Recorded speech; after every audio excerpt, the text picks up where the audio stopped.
यावेळेला माझ्याकडे अर्धा लिटर दूध नासलं होतं, म्हणजे फाटलं होतं. तर ते नेहमी आपण रसगुल्ले किंवा कलाकंद बनवून खातो. तर यावेळेला ते बनवायचा मला कंटाळा आला आहे, म्हणून मी याची भाजी बनवलेली आहे, फाटलेल्या दुधाची भाजी, जी चवीला एकदम मस्त आणि जबरदस्त अशी लागते, पनीरपेक्षाही जबरदस्त. तर वेळ न गमावता रेसिपीला सुरुवात करूया. सुरुवात करण्याआधी तुम्ही जर ही रेसिपी फेसबुकवर बघत असाल तर माझ्या पेजला फॉलो करा, आणि यूट्यूबवर बघत असाल तर माझ्या चॅनलला सबस्क्राईब करा. त्याचबरोबर लाईक, शेअर आणि कमेंट नक्की करा, आणि व्हिडिओ पूर्ण बघा, कारण की स्किप करून बघाल तर तुम्हाला कळणार नाही कुठल्या वेळेला काय घातलेलं आहे आणि कसं बनवलेलं आहे. तर हॅलो फ्रेंड्स, मी लतिकाच किचनमध्ये तुमचं स्वागत आहे.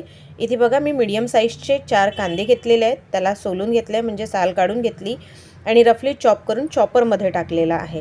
आणि आता त्याला चॉपरमध्ये बारीक करून घेते. तुम्ही चाकूनी किंवा पावशीने बारीक कापून घेऊ शकता.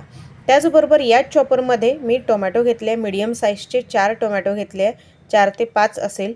ते पण मी चॉपरमध्येच कांदा टाकल्यानंतर हे बारीक करून घेणार आहे. आणि इकडे बघा, नासलेलं दूध होतं. जर तुम्हाला ही भाजी बनवायची असेल आणि नासलेलं दूध नसेल किंवा फाटलेलं दूध नसेल तर व्हिनेगर आणि निंबू टाकून तुम्ही त्या दुधाला फाडून ही रेसिपी बनवू शकता. तर मी दूध फाटलेलं होतं, त्याला स्वच्छ असं त्याचं पाणी काढलं, त्यानंतर स्वच्छ 2 पाण्याने धुवून घेतलं, म्हणजे त्यातला तो आंबटपणा तो निघून जातो. तर इथे मी गॅसवर कढई ठेवली आहे, त्यात मीडियम साईजच्या 2 माप तेल टाकलेलं आहे, मीडियम साईजच्या मापाने. त्यानंतर इथे चॉपरमध्ये जो बारीक केलेला कांदा होता तो घालून घेतलेला आहे. त्याच चॉपरमध्ये मी टोमॅटोसुद्धा बारीक करून घेणार आहे. तर इथे कांदा होऊ द्यायचा. कांद्यासोबतच इथे अद्रक लसणाची पेस्ट टाकलेली आहे, साधारणतः 2 चमचे टाकलेली आहे. इथे मी कुटून घातलेलं नाही आहे, ही पेस्ट करून घातलेली आहे, म्हणजे चव छान येते. मागच्या वेळेला माझ्या बाकीच्या भाज्यांमध्ये मी भरपूरशा भाज्यांमध्ये सहसा कुटून टाकते, कारण की जेव्हा खाताना त्याची चव, जे कुटलेल्या अद्रक लसणाची चव आहे ती खूप छान येते. तर तिथे कांदे आपले मीडियम आचेवर होत आहे, तोपर्यंत इथे आपल्याला फाटलेल्या दुधापासून आपल्याला याची बाकीचं बनवून घ्यायचं आहे. तर इथे मी ते फाटलेलं दूध होतं ते घेतलेलं आहे. त्यात मी 1.5 चमचा कॉर्नफ्लॉवर घातलेला आहे. तुमच्याकडे कॉर्नफ्लॉवर अवेलेबल नसेल तर अरारोट, तांदळाचं पीठ किंवा गव्हाचं पीठ घालू शकता. बेसन घालायचं नाही, तेवढी छान चव येत नाही. तर इथे मी कॉर्नफ्लॉवर घातलेलं आहे, त्यानंतर चवीपुरतं मीठ घातलेलं आहे, ऑरेगॅनो घातलेलं आहे, जे आपण पिझ्झामध्ये घालतो ते. त्यानंतर इथे काळी मिरी कुटून घातलेली आहे अर्धा चमचा, 1 चमचा ऑरेगॅनोसुद्धा घातलेला आहे. आता याला छान आपल्याला मळून घ्यायचं आहे. सोबत इकडे कांदे पण एकदा परतून घ्यायचे आहे. बघा, गुलाबी झालेले आहेत कांदे. कांद्यासोबतच अद्रक लसूणसुद्धा छान फ्राय होत आहे, छान परतल्या जात आहे. तर आता इथे काय करायचं आहे, कांदे होत आहे तोवर आपण इथे मी चॉपरमध्ये टोमॅटोसुद्धा चॉप करून घेतले होते, ते सुद्धा घालायचे आहेत. आता हे टोमॅटो छान मंद आचेवर होत आहेत. सोबत टोमॅटो घातलं की मीठसुद्धा घालायचं आहे. आपण जे फाटलेलं दूध होतं ते कॉर्नफ्लॉवर वगैरे घातलं, त्यात मीठ घातलेलं आहे, त्याच्यानुसार मीठ घातलेलं आहे. आता आपल्याला या ग्रेव्हीनुसार मीठ घालायचं आहे. तर शक्यतो थोडं कमीच मीठ घालायचं, नाहीतर भाजी खारट होण्याची भीती असते. तर मी इथे अर्धा चमचा मीठ घातलेला आहे, अर्धा चमचा साखर घातलेली आहे. साखर घातल्याचा व्हिडिओ आला नाही आहे, त्याबद्दल सॉरी. तर इथे मी साखरसुद्धा घातलेली आहे, म्हणजे जे आंबटतेची टेस्ट असते ती बॅलन्स होते. तर आता ते टोमॅटो शिजत आहे, तोपर्यंत आपण जे दूध आहे, कॉर्नफ्लॉवर वगैरे फाटलेलं दूध आहे, कॉर्नफ्लॉवर घातलेलं आहे, त्याला छान मळून घ्यायचं आहे आपल्याला. छान एकदम बारीक मळून घेतलं की ते एकत्र होतं, छान मऊ होतं. तर असं अगदी 2 ते 3 मिनटं मी असं त्याला रगडून घेतलेलं आहे परातीतच. बघा, व्यवस्थित असं रगडून घेतलेलं आहे. त्याचबरोबर माझ्या चॅनलवर वेगवेगळ्या रेसिपीज आहे, नवनवीन रेसिपीज आहे. तर तुम्ही नक्की माझ्या चॅनलवर व्हिजिट करा, आणि तुम्हाला कुठली रेसिपी आवडली ते मला कमेंट बॉक्समध्ये नक्की लिहा. आणि त्याचबरोबर आजची जर रेसिपी तुम्हाला आवडली असेल तर एक लाईक नक्की करा. आणि हो, एंड स्क्रीनला आणि आय बटनला सुद्धा मी छान छान रेसिपीज दिलेल्या आहेत, त्यासुद्धा नक्की बघा. तर इथे बघा, छान मळून झालेला आहे, मस्त गोळा बनतो आहे. गोळा फुटला नाही पाहिजे अशा प्रकारे आपल्याला बनवायचं. कॉर्नफ्लॉवर घातलं आहे त्यामुळे फुटणार तर नाही, पण तरीही त्याला मसळणं आवश्यक असते. तर इथे मी बाकीचे मस्त व्यवस्थित गोळे करून दिले. पूर्ण याचे मीडियम साईजचे करायचे, एकदम मोठे नाही करायचे, एकदम छोटे पण नाही करायचे. तर मीडियम साईजचे इथे मी गोळे करून घेतले. इकडे टोमॅटो पण छान नरम झालेला आहे, एकत्र होत आहे, सर्व सॉफ्ट झालेला आहे. आता इथे बाकीचे पदार्थ घालूया. तर इथे एक मी शिमला मिर्च घातली आहे. शिमला मिर्च घातल्याने चव खूप छान येते, तर मी एकच घातलेली आहे. तुम्हाला जर शिमला मिर्च यात चांगली वाटेल तर तुम्ही 2 किंवा 3 घालू शकता. तर इथे मी 1 घातलेली. यालासुद्धा छान झाकून शिजू द्यायचं.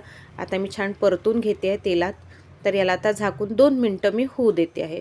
थोडं व्यवस्थित मंद आचेवर जर ही भाजी केली तर चवीला खूप छान अशी लागते. 2 मिनिटानंतर मी झाकण उघडलं तर इथे शिमला मिर्च छान शिजलेली आहे. मसाला जो आहे तो पण बघा तेल सोडतो आहे, म्हणजे आपला मसाला पण छान शिजलेला आहे. तर आता यात आपल्याला घालायचे आहे सुके मसाले, म्हणजे सुके मसालेसुद्धा या तेलात छान व्यवस्थित फ्राय होणार. तर सगळ्यात पहिले घालते अर्धा चमचा हळद, त्यानंतर 1 चमचा तिखट घालते आहे, थोडं तुम्ही कमी जास्त करू शकता.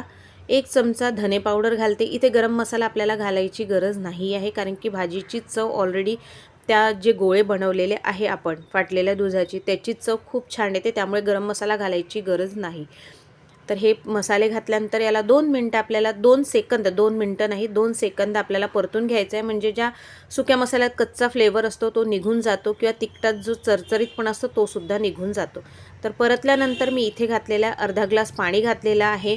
आता पाणी घातलेलं आहे, थोडंसं उकळी येऊ द्यायचं. उकळी आल्यानंतर आपण जे बॉल्स बनवलेले आहेत ते घालून घ्यायचे. आता इथे घातलेल्या रस्सा उकळलेला आहे, त्यानंतर इथे मी कोथिंबीर घालून घेतलेली आहे. कोथिंबीर पण छान रश्श्यात शिजते आहे. याला पण मी छान फिरवून घेते आहे. बघा व्यवस्थित असं परतून घ्यायचं, शिजवून घ्यायचं. आपल्याला वरतून नंतर कोथिंबीर घालायची गरज नाही. तुम्ही हवं तर कसुरी मेथीसुद्धा घालू शकता, खूप छान अशी टेस्ट येते.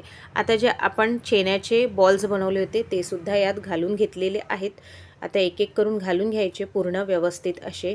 तर इथे बघा मी व्यवस्थित घालून घेतले आहे. अगदी अंड्यासारखे व्हाईट व्हाईट शुभ्र दिसत आहेत, रसगुल्ल्यासारखे. अंडे म्हणा रसगुल्ले म्हणा खूप छान दिसतात. भाजी तर अप्रतिम अशी लागते. 2 मिनिटाला झाकून होऊ दिलं म्हणजे ते बॉल्ससुद्धा छान व्यवस्थित शिजलेलं. बघा किती छान फुलून त्याचा साईजसुद्धा मोठा झालेला आहे. तर याला काय करायचं आहे आपल्याला, अलगदपणे याला सगळे बॉल्स आहेत ते उलटे करून घ्यायचे आहे. म्हणजे एका साईडनी शिजलेत, आता दुसऱ्या साईडनी सुद्धा आपल्याला शिजवायचे आहेत. अगदी सॉफ्ट होतात आणि ही भाजी अगदी तोंडात घालताबरोबर अगदी माउथ मेल्टिंग अशी भाजी लागते. चवीला खूप छान अशी लागते. तर ही मी सगळे बॉल्स पलटवून घेते आहे. पलटवून घेतल्यानंतर सुद्धा मी अगदी त्याला 2 सेकंद झाकून शिजवणार आहे, म्हणजे दुसरीकडून पण पलटवल्यानंतर पण व्यवस्थित शिजले पाहिजे यासाठी. तर याला पलटवून घेते पूर्णच. हळूवार पलटवायचं, फुटायला नको, कारण की अगदी गरम गरम याच्यात आपण पलटवतो आहे त्यामुळे फुटायची भीती असते. तर अलगदपणे पलटायचे सगळे बॉल्स व्यवस्थित. तर इथे मी सगळे बॉल्स पलटवून घेतलेले आहेत. आता याला अजून मी झाकून 2 ते 3 सेकंद शिजवून घेते आहे. बघा व्यवस्थित असे 2 ते 3 सेकंद झाकून शिजवून घेते आहे. आता त्यानंतर झाकून उघडल्यानंतर आपली भाजी रेडी झालेली आहे खायसाठी. बघा किती जबरदस्त, दिसायलाच इतकी सुंदर असते, चवीला तर त्यापेक्षा खूप छान अशी लागते आहे. खूप छान मऊ मऊ असे बॉल्स रेडी झालेले आहे, सर्व केलेले आहे. यावेळेला सांगा मला, नक्की बनवा आणि यावेळेला बनवल्यानंतर कळवा की तुम्हाला ही रेसिपी कशी वाटली. तर भेटूया पुढच्या रेसिपीत. तोपर्यंत बाय.